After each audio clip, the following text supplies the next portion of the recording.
to which my team of medics all agree. Oh no, where did I go? Oh no.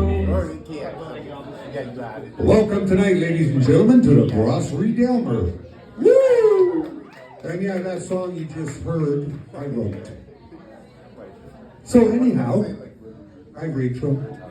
How are you, dear? Good. Can you stand up and show yourself to everybody, please? Show yourself. That's Rachel. Everybody, can we please have a hand for her? Rachel, no, stay standing, stay standing. I'm not done with you yet. So, honest opinion, Rachel, what do you think? What, you don't like my socks?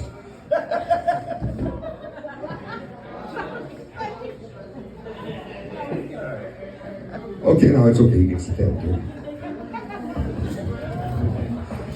Alrighty, folks, so my wife Amanda and I have been together for over 30 years. Thank you very, very much. I promise you, I absolutely promise everybody, it's been the absolute best 20 years of my life. And the only reason our relationship has lasted so long is because what's mine is hers. What's hers is hers. But she does like to surprise me. One night she hopped in the shower and she came out. She was wearing like a nice little tiny kimono, and I love her in that.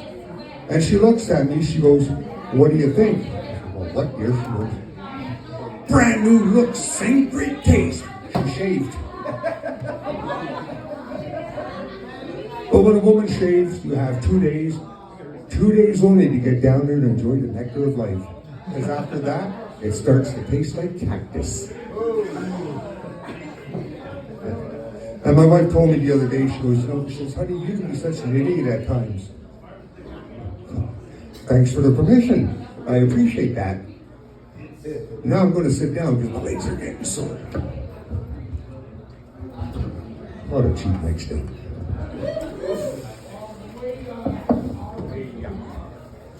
So I'm at the age of my life where I'm literally begging for sex now. And I know that I frustrate her, I bother her so much with it. One night she turned around, she looked at me, she goes, she says, "Okay, piss on it." I thought, well, that's a rather strange request. And then after that, I'm thinking to myself, well, you know what? I said, "Honey, let's keep things fresh. Let's keep things rolling along and moving. Would you like to try some anal sex?" And she looks at me, she goes, "Fuck that shit. That's the spirit."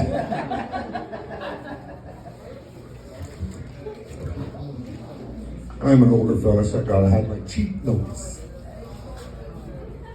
Yeah, and my wife, I know she still finds me attractive, and I think that's great. Whenever our adult children come home for a visit or walk by, she looks at them, she goes, "Just look at that ass." And then I asked her, I said, "Honey, am I the only one you have ever been with?" She goes, "Oh, of course you're, dear. All the others were 9s and 10s.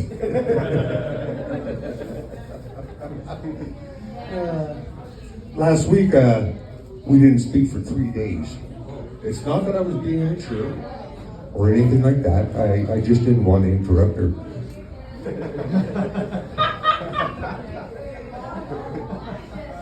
And I recently installed strobe lights in the bedroom.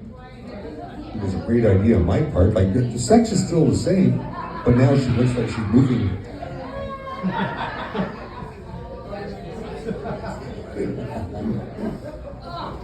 So then I asked my wife, I says, "Honey," I said, "if I go in the washroom and what do you guys call that? Man grooming? Man grooming, right? I said, if I man groove and I wash, wee willy really, really well, would you suck it?" She says, "No, not a chance." I said, "Yeah, that's what I thought, you dirty cocksucker."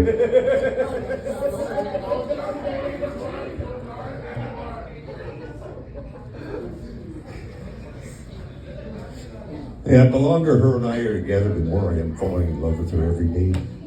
I can't wait until she gets a little older than she is now. This way I can take my time and count the wrinkles on her steak star.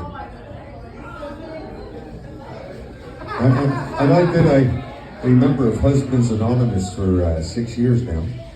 It's been 6 years since I made a decision. And I asked my wife, I said, "Honey, why did you marry me?" She says, "Oh, honey," she says, "because you're funny and you make me laugh so hard." I said, "Oh, I thought it was because I'm charming and good looking." She said, "See, there you go again." And for all of you parents out there who think that once your children leave, you're going through empty nest syndrome, I guarantee you, as long as you have a husband in the house, you're not without children. And a lot of people have trouble sleeping at night. Not my girl. That woman falls asleep at the drop of my pants. And whenever I have an argument with my wife, I immediately start getting undressed. That's when she gets a headache and wants to be left alone.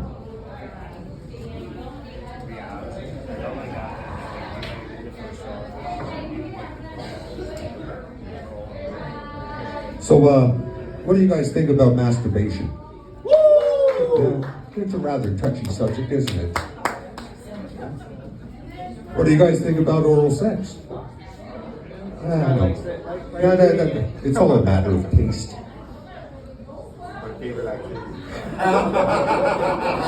That's great. Oh my Lord. So I have 3 hobbies and 3 hobbies only. The first one's a very delicate balance. I grow Venus flytraps. Second one is I try not to fall. Third one, I try to stay out of my wife's shitbooks. And that's all the hobbies I have. But there was a time when my wife had the perfect ass, and she dumped him and married me. And for the Jewish jokes tonight, what's faster than a penny rolling down the street? The Jew chasing it. What do Germans give their kids for Christmas? The G.I. Jew and a microwave oven. Is bad. Okay, well that's it for one more. In the world today, people have become so incredibly soft that everything offends them.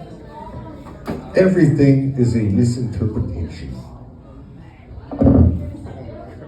For example, World War II is going on. You've got a trench near the front line with a Canadian soldier in it. Now, the artillery is starting to zero in on his position. He's got to get out of there. So he's looking across the battlefield, and about 50 yards out, he sees another trench. He said, "That's it, I'm going to scoot." So he takes off, he's running for the trench, he's monkey walking, chest crawling, rolling on the ground. He finally makes it into the trench, exasperated. He looks up to see this great, big, native Canadian staring down at him. And he's thinking to himself, "Well, I'm fucked." And then he looks over at the uniform, he looks at the patch on the arm, Canadian flag, and he's like, "Oh, thank God, brother. We're on the same team. It's never good to see you. I've been alone for so long." Native looks at him and he goes, he's like, "Oh, great, he doesn't speak a word of English." He says, "I know, I'll try like in the old Roy Rogers movies, I'll use sign language." So he looks at the native, points to his crest, points to the native's crest, and he says, "You and me, we are brothers. We fight on the same side." Native looks at him and goes, "Brother." He goes, Yeah. So who's your company? Who are you with?" Native stares at him and goes, "Oh, yeah." He said, "Are you a paratrooper? Did you jump in?" Native kind of gives a puzzled look. He says, "I know, you're a foot soldier, right? You're the infantry, you're a foot soldier." Native kind of cocks an eyebrow looking at him. He says, "Oh, artillery, big guns, boom, boom, boom, big guns." Native goes a little pale. He says, "I know." He says, "You're an observer, you're here to look." And with that, the native up out of the hold, he goes running through the woods, dives into a river, and swims 2 miles down to headquarters. Now, the poor bugger's being brought up on charges of desertion. And the chief of the band walks in because he's the only one who can speak English and translate. So, Chief looks at me, says, young brave, you tell Chief what happened, and do not speak like white man with forked tongue. And the young brave looks at the chief, he says, Chief, he says, soldier jump in my hole. He points at the colors, and he says that we are brothers, and that we fight for the same side. And I look at him, I go, brothers. He goes, then Chief, the crazy white man looks at me, and he says, young brave, tonight when the sun goes down, and everybody leaves, I'm gonna fuck you up the ass till your eyes pop out. And that's my set, folks. Thank you.